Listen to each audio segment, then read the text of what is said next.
Witam was wszystkich, ja się nazywam Nyx, a to jest moja kuchnia.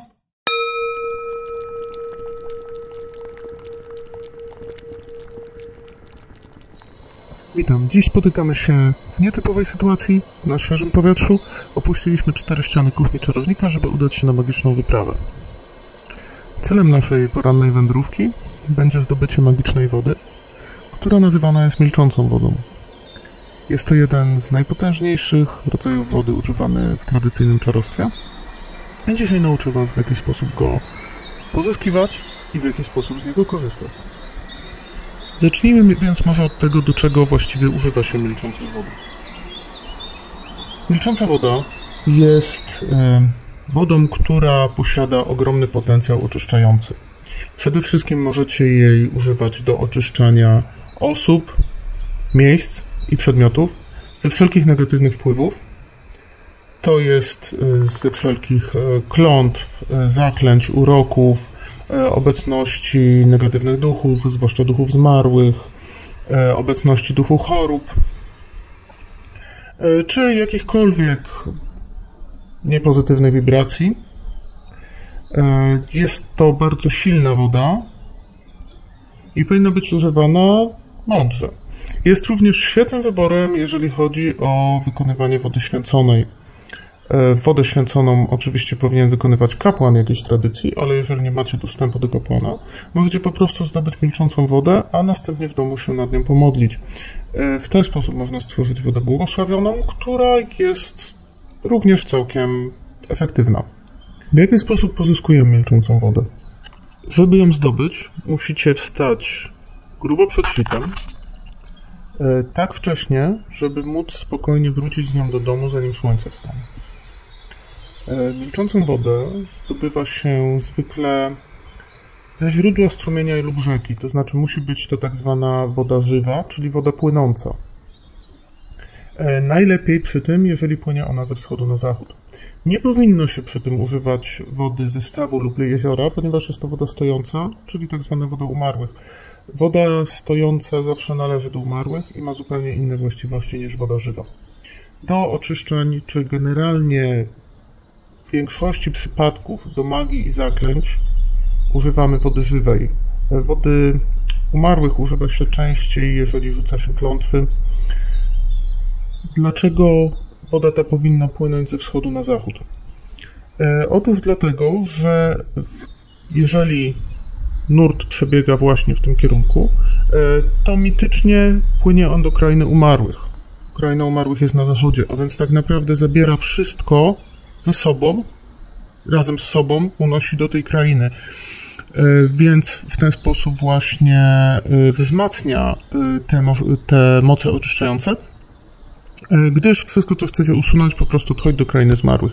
Więc na przykład negatywne wpływy, duchy chorób, czy też niechciana obecność złośliwych duchów zmarłych zostaje usunięta do krainy umarłych, czyli tam, gdzie tak naprawdę należy. Taka woda jest najlepsza. Wiadomo, że nie zawsze będziecie być może mieli okazję takiej zaczerpnąć, wtedy każda inna będzie równie dobra. Ale czasami warto śledzić bieg rzeczki czy strumienia, które często, wiadomo, wiją się, nie płyną prosto. I sprawia to, że możecie znaleźć fragment, w którym ciek wodny płynie faktycznie ze wschodu na zachód i nabrać wody w tym miejscu. Często nie jest to wcale aż takie trudne. Tak jak powiedziałem, aby zdobyć milczącą wodę, musicie wstać przed świtem i udać się na tę wyprawę w całkowitym milczeniu. Najlepiej samotnie. Jeżeli idziecie z kimś, również z nim nie rozmawiajcie. Przedświt jest jedną z najbardziej magicznych chwil w całej kanwie dnia. Jest momentem, kiedy noc spotyka się z dniem, równie magicznym jak północ czy zmierzch, może nawet dużo bardziej magicznym. Jest momentem, kiedy większość ludzi pogrążona jest we śnie.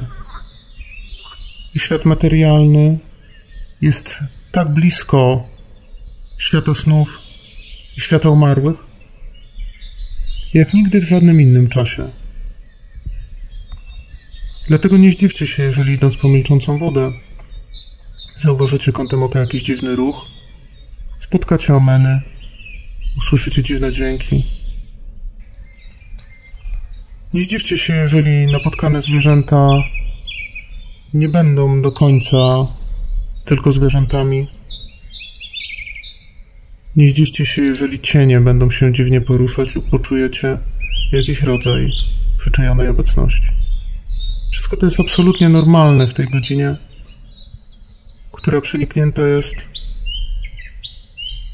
dziwnym widmowym światłem, które nie ma nic wspólnego z jasnością słońca.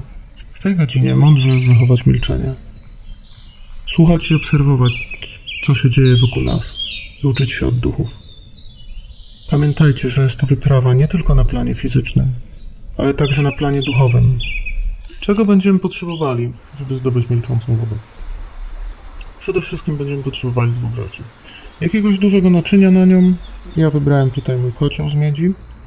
I możecie wybrać cokolwiek. Może to być jakiś dzbanek, czy jakieś wiaderko. Ważne jest tylko, żeby nie było z tworzywa sztucznego. Najlepiej, żeby było z metalu. Może być z jakiegoś fajansu, może być ze szkła. Pozostawiam to już waszemu wybórowi.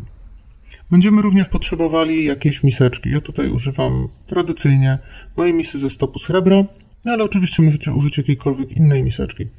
Najlepiej, jeśli jest ona ze szkła, fajansu, ewentualnie właśnie metalu. Milcząca woda właśnie dlatego nazywa się milczącą, że udajemy się po nią w ciszy. Najbardziej istotne dla jej zdobycia jest zachowanie całkowitego tabu, jeżeli chodzi o głos. To znaczy przez całą drogę nie odzywamy się. Zarówno idąc, jak i wracając. Kiedy już dotrzecie na miejsce, czyli nad rzekę lub też strumień, możecie przez chwilę skupić się na obecności duchów, wejść w mentalny kontakt z nimi. Również pamiętajcie o tym, żeby się nie odzywać w tym czasie. Po czym, kiedy już poczujecie, że jest to właściwy moment, zaczynacie nabierać wody. W jaki sposób jej nabieramy? Jest to również ważne. Nabieramy jej bardzo delikatnie, tak żeby jak najmniej zaburzyć nurt, tak żeby niejako woda ta sama wpłynęła do naszej miseczki. Jeżeli nabieracie ją w ten sposób, sprawiacie, że nie tylko przejmujecie fizyczną wodę, ale także jej duchową treść. To znaczy, jest to tak, jakbyście łapali ducha wody. I oczywiście wlewamy całość do większego naczynia. Na koniec warto jest mentalnie podziękować duchom, również nie wypowiadając ani słowa. Możecie również wrzucić do wody jakąś niewielką monetę koloru srebrnego w ramach zapłaty. Ja tego zwykle nie robię, gdyż duchy, z którymi pracuję, są ze mną w bardzo dobrych układach i wymieniamy się bardzo często przesłunkami na różnym poziomie, dlatego nie muszę tego robić. Ale jeżeli nie macie tak silnie rozwiniętej więzi z duchami waszej ziemi, wtedy dobrze jest im za tą wodę zapłacić. Następnie milczącą wodę niesiecie do domu.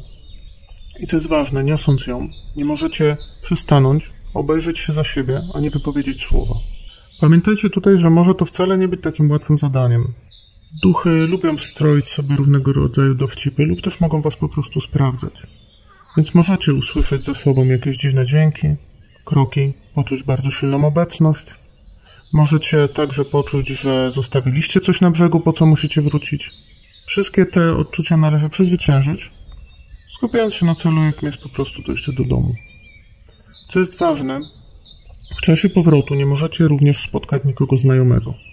Najlepiej w ogóle, żebyście nie spotkali nikogo, ale wiadomo, że współcześnie jest to czasami trochę trudne. Dawniej czarownice, kiedy wracały do wsi z milczącą wodą, potrafiły się ukrywać w krzakach, jeżeli przechodził ktoś ze wsi, żeby uniknąć spotkania, i nie jest to wcale takim głupim rozwiązaniem. Po przyjściu do domu milczącą wodę oczywiście możecie zlać do butelek. Można ją wcześniej przefiltrować, zwłaszcza jeżeli pochodzi z rzeki lub ze strumienia. Następnie możecie jej używać, tak jak powiedziałem, do różnego rodzaju oczyszczania, na przykład spryskując nią dane miejsce, osobę lub przedmiot. Można jej dodawać do kąpieli oczyszczających, jest bardzo silnym i dobrym dodatkiem tego rodzaju. Można również wykorzystać ją jako wodę święconą lub błogosławioną. Ja nadmienię tylko, że z uwagi na tabu milczenia podczas zdobywania milczącej wody, Cały ten podkład nagrany został po tym, jak nagraliśmy już materiał w terenie. I to właściwie na tyle. Mam nadzieję, że podobała Wam się nasza pierwsza wyprawa. W przyszłości podejrzewam, że będzie ich jeszcze kilka. Jeżeli Wam się podobało, koniecznie dajcie łapkę w górę. Jeżeli tego jeszcze nie zrobiliście, zasubskrybujcie kanał. Pamiętajcie, że każda subskrypcja, każda łapka, każdy komentarz pozwala mi rozkręcić kuchnię czarownika. No i cóż, do następnego zaklęcia.